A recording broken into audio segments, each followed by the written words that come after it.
নমস্কার বন্ধুরা, সকলে কেমন আছেন? সকলে কি আমায় ভুলে গেছেন নাকি দুদিন ভিডিও না দেওয়ার কারণে? আচ্ছা, যাই হোক, যারা এখনও মনে রেখেছেন তাদের অসংখ্য ধন্যবাদ। চলুন আজ আপনাদের সাথে আরেকটা রান্না শেয়ার করছি। আমাদের গ্রাম্য পদ্ধতিতেই সবসময় আমি রান্না দিয়ে থাকি। আর দেখতে পাচ্ছেন এই ছোট ছোট দেশি আলু দিয়ে আজ করছি মাছের ঝোল। প্রথমে দেখে তো বুঝেই গেছেন আজ কী রান্না করছি, কিন্তু কিভাবে করছি সেটাই আর কি আপনাদের সাথে শেয়ার করব। তাই ভিডিওটা স্কিপ না করে সম্পূর্ণ দেখতে থাকুন। এভাবে কিন্তু ছোট দেশি আলু দিয়ে, এই আলুগুলোকে আমরা দেশি আলুই বলে থাকি, দেশি আলু দিয়ে কিন্তু মাছের ঝোলটা এভাবে বেশ ভালো লাগে। আমাদের ছোটোখাটো ঘরোয়া অনুষ্ঠানেই কিন্তু এই রান্নাটা করা হয়, সেটাও কখনো বাড়িতে ট্রাই করি, বেশ ভালো লাগে, সকলের পছন্দের। যারা এখনও আমার চ্যানেলটি সাবস্ক্রাইব করেননি তাদের অবশ্যই অনুরোধ করব, প্লিজ চ্যানেলটি সাবস্ক্রাইব করে বেল নোটিফিকেশানটা অল করে পাশে থাকবেন। দেখতেই পাচ্ছেন মাছগুলো ভেজে নিচ্ছে। আর যারা নতুন রাঁধুনি রয়েছেন তারা কিন্তু প্রথমেই তেলটা বেশ ভালো করে গরম করে নেবেন, কারণ না হলে কিন্তু কড়াইয়ের সাথে মাছগুলো আটকে যেতে পারে। কারণ আমি কিন্তু তাই এরকম আগে হতো আর কি, যখন আমি নতুন রান্না করতাম, তাই আমার সেই অভিজ্ঞতা থেকেই আপনাদের কথাটা আর কি বলা। দেখতেই পাচ্ছেন মাছগুলো সব ভেজে নিয়েছি। আর মাছের মাথাগুলো ঝুলে পড়লে আমার বেশ ভালো লাগে খেতে।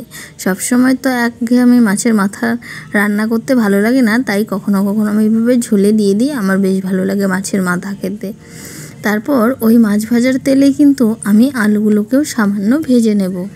মাছের তেলে তো কিছুটা নুন হলুদ ছিলই, তাই সেই মতো একটু হালকা নুন আর হলুদ অ্যাড করে আমি কিন্তু আলুগুলোকে ভেজে নিচ্ছি।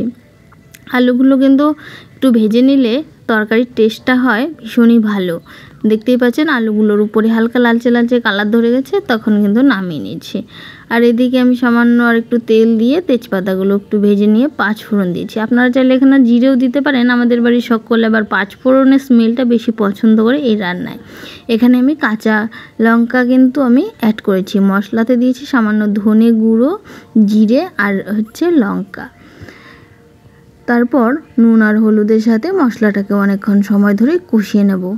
এটা কিন্তু কালারের জন্য আপনারা লাল লঙ্কা ব্যবহার করবেন। আমাদের বাড়ির সকলে লাল লঙ্কার গুঁড়ো একদম পছন্দ করে না, তাই আমি কিন্তু এখানে কাঁচা লঙ্কাটাই ব্যবহার করার চেষ্টা করি।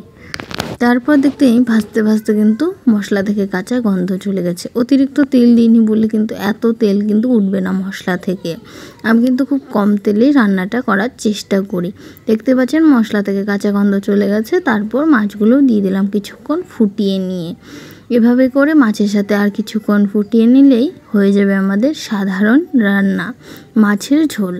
আর এটা গরম ভাতের সাথে লাগে দুর্দান্ত খেতে।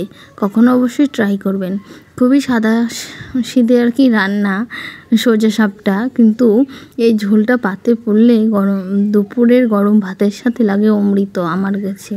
অবশ্যই কখনো ট্রাই করবেন।